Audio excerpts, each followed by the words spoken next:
Hello दोस्तों, MS classes में आपका स्वागत है। यदि आप चैनल पर नए हैं तो चैनल को सब्सक्राइब कीजिए। कक्षा 10 गणित प्रश्नावली 6.3 का पहला क्वेश्चन हल करेंगे। तो पहला नंबर है, बताइए कि आकृति 6.34 में दिए त्रिभुजों के युग्मों में से कौन कौन से युग्म समरूप हैं। उस समरूपता कसौटी को लिखिए जिसका प्रयोग आपने उत्तर देने में किया है तथा साथ ही समरूप त्रिभुजों को सांकेतिक रूप में व्यक्त कीजिए। तो हमें क्या क्या बताना है कि त्रिभुजों के युग्मों में से कौन कौन युग्म समरूप हैं, यानी कौन कौन से युग्म समरूप हैं ये बताना है। और उस समरूपता कसौटी को भी लिखना है जिसका हमने उत्तर देने के लिए किया है तथा साथ ही समरूप त्रिभुजों को सांकेतिक रूप में भी लिखना है। तो देखेंगे पहले का पहला नंबर है, ए बी सी एक त्रिभुज दे रखा है और एक त्रिभुज पी क्यू आर दे रखा है। तो इसमें कोण बराबर हैं, कोण ए बराबर है कोण पी के, कोण बी बराबर है कोण क्यू के और कोण सी बराबर है कोण आर के। तो इसमें सभी कोण बराबर हैं। तो पहला युग्म कैसा है, समरूप होगा, क्योंकि जब समरूप होता है तो कोण बराबर होते हैं और भुजाएं अनुपात में होती हैं। तो लिखेंगे त्रिभुज ए बी सी, त्रिभुज ए बी सी व त्रिभुज पी क्यू आर में, त्रिभुज पी क्यू आर में करेंगे इसे। तो कोण ए बराबर है कोण पी के, कोण ए बराबर है कोण पी के, कोण बी बराबर है कोण क्यू के, कोण बी बराबर है कोण क्यू के और कोण सी बराबर है कोण आर के, कोण सी बराबर है कोण आर के। जब तीनों कोण बराबर हैं तो हम कह सकते हैं एंगल एंगल एंगल, एंगल में से होता है कोण, एंगल एंगल एंगल समरूपता कसौटी से, समरूपता कसौटी से कह सकते हैं। अब इसे हमने बता दी कि कौन सी कसौटी है, तो एंगल एंगल एंगल समरूपता कसौटी है। अब बोला है तथा साथ ही समरूप त्रिभुजों को सांकेतिक रूप में व्यक्त कीजिए। तो हमें सांकेतिक रूप में और व्यक्त करना है। तो करेंगे सांकेतिक रूप में। तो त्रिभुज ए बी सी किसके है समरूप, पी क्यू आर के, त्रिभुज पी क्यू आर के। तो हमने इसे सांकेतिक रूप में व्यक्त कर दिया। तो पहले का पहला नंबर कंप्लीट हुआ। अब दूसरा नंबर दे रखा है, इसकी भुजाएं दे रखी हैं, तो भुजाएं देखनी है हमें।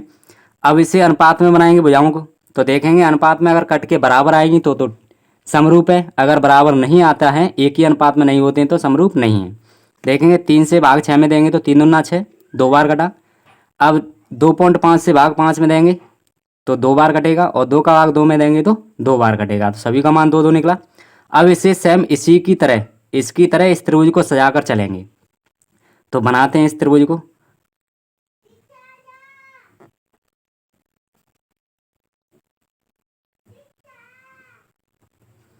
ये हमारे पास ए बी सी त्रिभुज, तो ये वाली भुजा 2 है। पहले इस वाले त्रिभुज को लिखेंगे 6 4 5 है, 6 है 5 है और ये 4 है। अब ये वाली साइड इस साइड के अनुपात में आनी चाहिए। तो यहाँ कितना होना चाहिए 3, तभी तो 2 बार कटेगा, तो यहाँ 3 होगा। और यहाँ कितना होना चाहिए 2.5, तो 2.5 तभी तो ये 2 बार कटेगा। और यहाँ कितना होना चाहिए 2। तो 3 भुजाएं वो कौन सी है, इस तरह से जाएंगे कि जो 3 भुजा है वो ए सी है, तो ए और ये हो गया सी। और 2 भुजाएं वो ए बी है, तो ए बी होगी 2 भुजा। और 2.5 भुजा है वो बी सी है, तो बी सी कितनी होगी 2.5। अब पी क्यू आर हमारे पास सेम इसी तरह रखेंगे। अब देखते हैं इसे अनुपात में लगा करके। तो अनुपात में लगाएंगे तो त्रिभुज ए बी सी व त्रिभुज पी क्यू आर में, त्रिभुज ए बी सी व त्रिभुज पी क्यू आर में लिखेंगे। तो अनुपात लगाएंगे तो ए बी बटा पी क्यू, ए बी बटा होगा पी क्यू बराबर इस त्रिभुज में देखकर चलना हमें, हमें इस त्रिभुज में देखकर चलना है। तो ए सी बटा किसके है, पी क्यू के, या सी ए बटे पी क्यू के। तो सी ए बटे है पी क्यू के और सी बी बटे है पी आर के, सी बी बटे है पी आर के बराबर ए बी बटे है क्यू आर के। तो ए बी बटा क्यू आर, सी ए का मान है हमारे पास 3, तो 3 बटे पी क्यू का मान है 6 बराबर। अब सी बी का मान है 2.5 और पी आर का मान है 5, तो 2.5 बटा 5 बराबर ए बी का मान है 2 और क्यू आर का मान है 4। इसे काटेंगे, 3 एकन 3, 3 दूना 6, 2.5 यानी 2.5 हो गया, 2.5 एकन 2.5 दूना 5, 2 एकन 2 और 2 दूना 4। तो सभी का 1/2 1/2 1/2 निकला। तो ये कैसा है? समरूप है। अतः हम कह सकते हैं यह समरूप है। अतः त्रिभुज ए बी सी व त्रिभुज पी क्यू आर कैसे हैं? समरूप हैं। त्रिभुज ए बी सी और त्रिभुज पी क्यू आर कैसे हैं? ये समरूप हैं। तो कौन सी कसौटी हमने प्रयोग की है इसमें? यानी साइड साइड, साइडें ली है यानी भुजा भुजा भुजा ली हैं। तो लिखेंगे साइड साइड साइड, समरूपता कसौटी से। समरूपता कसौटी से कह सकते हैं कि त्रिभुज ए बी सी समरूप है त्रिभुज पी क्यू आर के। तो इसने ये बोला था कौन से ये गुण समरूप हैं, तो ये वाला भी समरूप है। और फिर पूछा था कौन सी कसौटी का प्रयोग किया है, तो साइड साइड साइड कसौटी का प्रयोग किया है। फिर पूछा है सांकेतिक रूप में व्यक्त कीजिए, तो सांकेतिक रूप में व्यक्त कर दिया, यानी ए बी सी समरूप है पी क्यू आर के। अब इसी का तीसरा नंबर है, इसमें भी भुजा दे रखी हैं। तो भुजा देखते 3 दूना 6 2 बार कट गया ये, और 2 दूना 4 2 बार ये कट गया। लेकिन 27 दूना 54 होता है, तो यहाँ कितना है 5, तो ये तो 2 बार कटेगा नहीं, तो ये आकृति समरूप नहीं है। तो लिखेंगे यह त्रिभुज एल एम पी और त्रिभुज डी ई एफ समरूप नहीं है। समरूप नहीं है क्योंकि इनकी भुजाएं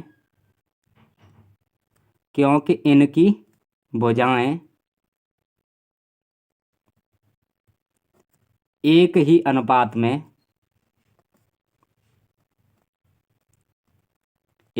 अनुपात में नहीं है। तो तीसरा नंबर ये समरूप नहीं है। अब देखते हैं चौथा नंबर इसी का। तो चौथा नंबर बोला है भुजा दे रखी है, और ये इसकी भी भुजा दे रखी है, और एक कोण दे रखा है। तो कोण इन दोनों के बीच कोण है और इन दोनों के बीच कोण है। तो इन्हीं भुजा को लेकर चलेंगे जो भुजा दे रखी हैं हमारी। तो दिया है, लिखेंगे त्रिभुज एम एन एल व त्रिभुज पी क्यू आर में, त्रिभुज एम एन एल व त्रिभुज पी क्यू आर में इसमें लेकर चलेंगे। तो इसने कोण दिया है, कोण एम बराबर है कोण क्यू की, कोण एम बराबर है कोण क्यू की। और इन भुजाओं को देखेंगे अनुपात में है या नहीं। तो देखेंगे 5 से 10 को काटेंगे तो 2 बार कटेगा, और 2.5 यानी 2.5 से 5 को काटेंगे तो 2 बार कटेगा, यानी दोनों 2 2 बराबर निकली। तो हमारे भुजाएं भी एक अनुपात में है दोनों भुजाएं। तो कह सकते हैं कि एम एन बट्टा पी क्यू,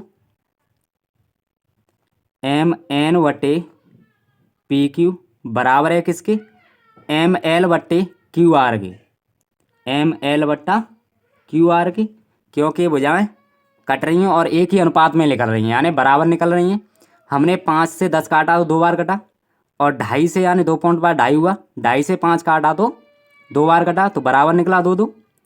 तो हम कह सकते हैं एक तो कोण निकला और 2 भुजाएं निकली। तो लिखेंगे साइड एंगल साइड, यानी side angle side, side angle side, समरूपता कसौटी से, समरूपता कसौटी से त्रिभुज एम एल एन समरूप है त्रिभुज पी क्यू आर के, त्रिभुज पी क्यू आर के। तो इस तरह हमें सांकेतिक रूप में कर दिया। कसौटी थी SAS यानी साइड एंगल साइड, यानी भुजा कोण भुजा, इसे भी हल कर दिया। अब 5वां नंबर है, दे रखा है ए कोण है 80 अंश, और 2 भुजाएं दे रखी हैं, ए भी भुजा दे रखी है और बी सी भुजा दे रखी है। तो इसके बीच का तो कोई कोण है नहीं। कोण दूसरा दे रखा है 80 अंश का। त्रिभुज DEF में देखेंगे तो DF भुजा दे रखी है 5 और EF भुजा दे रखी है 6। तो इन दोनों भुजाओं के बीच 80 अंश है, तो इसी तरह इन दोनों की भुजाओं के बीच का भी 80 अंश होना चाहिए, तभी तो समरूप होगा। क्योंकि ये दोनों भुजाएं एक ही अनुपात में हैं, लेकिन इनके बीच का जो कोण है वो एक अनुपात बराबर नहीं है। जो इन दोनों रेखाओं के बीच का जो कोण है वो बराबर नहीं है, क्योंकि ये 80 का है तो ये कम का होगा, और लेकिन ये वाला कोण 80 का है तो ये सभी कम के होंगे, लेकिन इनमें ये कोण बराबर नहीं है, इसलिए हम कह सकते हैं कि यह त्रिभुज समरूप नहीं है। तो लिखेंगे त्रिभुज ABC व त्रिभुज DEF समरूप नहीं है, समरूप नहीं है। 5वां नंबर कंप्लीट हुआ। इसी का 6वां नंबर है कि DEF त्रिभुज दिया है और PQR त्रिभुज दिया है। तो हमें देखना है कि ये त्रिभुज समरूप हैं या नहीं, और कौन सी कसौटी लगेगी इसमें, और जो कसौटी लगी है उसे सांकेतिक रूप में लिखना है त्रिभुजों को। तो लिखेंगे कोण दिया है D70 का और कोण दिया है E80 का। इधर कोण 80 का है, तो त्रिभुज के तीनों कोणों का मान होता है हमारे पास 180। 180 में से इन दोनों को कोण 180 में से इन दोनों कोणों को जोड़कर अगर घटा देंगे तो ये निकलेगा 70 का, 70 अंश का निकला। ऐसे ही इन दोनों कोणों को जोड़ देंगे तो 8 7 15 150 हो गया। 180 में से 150 घटा देंगे तो बचा ये भी 30 अंश का। तो इसके तीनों कोण बराबर हैं, तो लिखेंगे ये त्रिभुज DEF और त्रिभुज PQR समरूप हैं। ये दोनों त्रिभुज कैसे हैं? समरूप हैं। अब बतानी है कसौटी, कौन सी कसौटी लगेगी। तो देखेंगे कोण D बराबर है कोण P के, कोण D बराबर है कोण P के, कोण E बराबर है कोण Q के, कोण E बराबर है कोण Q के, और कोण F बराबर है कोण R के, कोण F बराबर है कोण R के। जब हमारे पास ये तीन कोण बराबर निकले तो हम कह सकते हैं एंगल एंगल समरूपता कसौटी से। तो एंगल एंगल एंगल समरूपता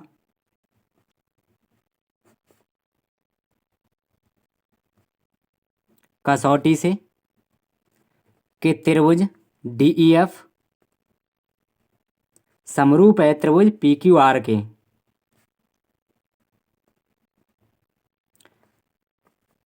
ये सांकेतिक रूप में कर दिया हमने। अब पहला क्वेश्चन कंप्लीट हुआ। पहले में जो 6 नंबर दिए थे तो 6 नंबर कंप्लीट कर दिए। अब दूसरा प्रश्न है आकृति 6.35। ये आकृति दे रखी है हमारी 6.35 आकृति है।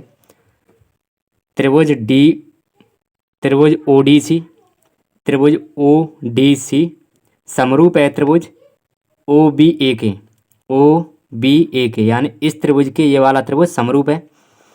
तो कोण BOC ये 125 का है, और कोण CDO 70 अंश का है। कोण CDO ये D कोण है 70 अंश का है।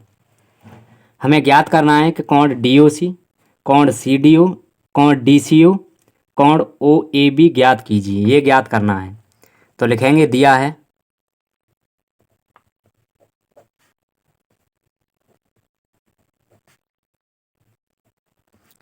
है कि त्रिभुज ODC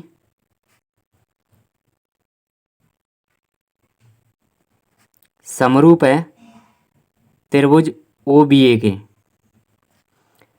ODC समरूप है OBA के।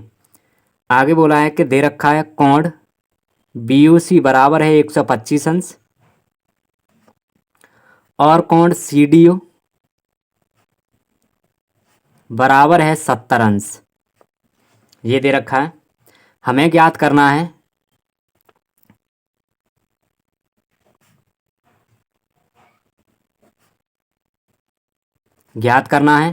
कोण DOC, कोण DOC ज्ञात करना है, कोण DCO, कोण DCO ये भी ज्ञात करना है, कोण OAB, कोण OAB ये भी ज्ञात करना है।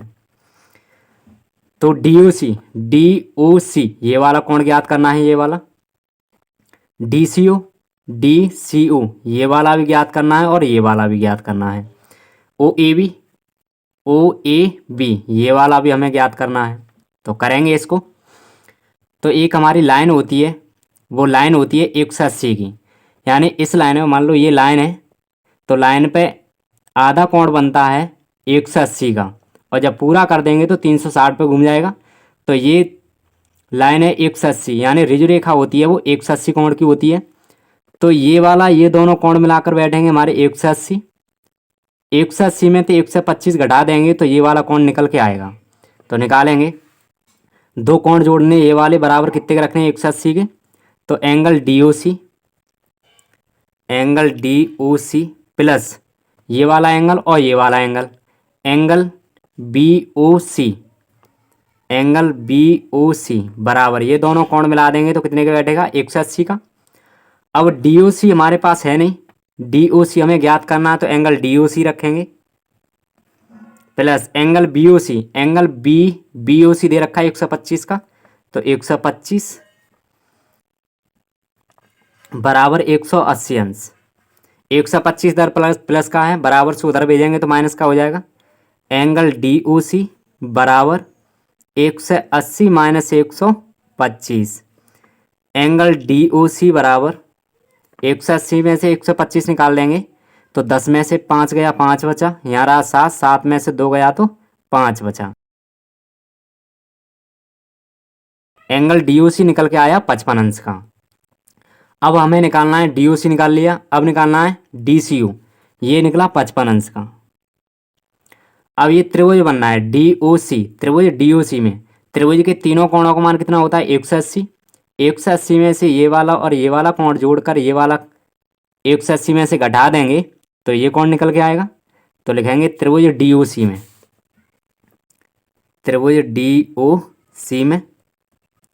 त्रिभुज DOC में करेंगे तो ये तीनों कोण जोड़ने हमें angle DOC plus angle DCO plus angle CDO। त्रिभुज के तीनों कोणों का मान होता है 180 अंश। तो हमें DOC हमने अभी निकाला था, DOC 55 अंश का निकल के आया, तो DOC की जगह रखेंगे 55 अंश प्लस DCO, हमें DCO ज्ञात करना है, C कोण DCO ज्ञात करके चलना है तो कोण DCO ही रखेंगे प्लस CDO ये D कोण दे रखा है 70 अंश का, तो यहाँ लगाएंगे 70 अंश बराबर 180। अब इन दोनों कोणों को जोड़ देंगे तो एंगल DCO प्लस इन दोनों को जोड़ेंगे तो 125 अंश निकलेगा बराबर 180। अब 125 को इधर पक्षांतर कर देंगे तो माइनस का हो जाएगा, तो एंगल DCO बराबर 180 माइनस 125।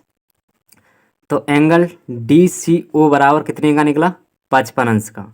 180 में से 25 घटा दे 125 घटा देंगे तो 55 अंश का DCO निकल के आया। एंगल DCO भी निकाल लिए। अब निकालना है एंगल OAB। अब समझो, जब तो कोई त्रिभुज समरूप होते हैं तो उनके संगत कोण कैसे होते हैं बराबर। तो ये वाला कोण इस कोण के बराबर होगा और ये वाला कोण इस कोण के बराबर होगा और ये वाला कोण इस कोण के बराबर होगा। तो एंगल C बराबर होगा किसके, एंगल A के, यानी एंगल A जो है वो किसके बराबर होगा एंगल C के। तो लिखेंगे एंगल A बराबर होगा एंगल C के। क्यों होगा, क्योंकि दे रखे हैं उसने त्रिभुज ODC समरूप है त्रिभुज OBA के, इसलिए कैसे होंगे बराबर। तो एंगल C यानी ये वाला C एंगल निकल के आया हमारे पास कितने का 55 का, तो एंगल AB कितने का होगा 55 अंश का। एंगल A 55 अंश का होगा, तो इसका नाम क्या था एंगल A का OAB। तो एंगल यानी कोण OAB बराबर 55 अंश। ये तीनों कोण ज्ञात हो गए। तो सभी कितने कितने के निकले? 55 का, ये भी 55 का और ये भी 55 का और ये भी 55 का। तो प्रश्न नंबर 2 कंप्लीट हुआ।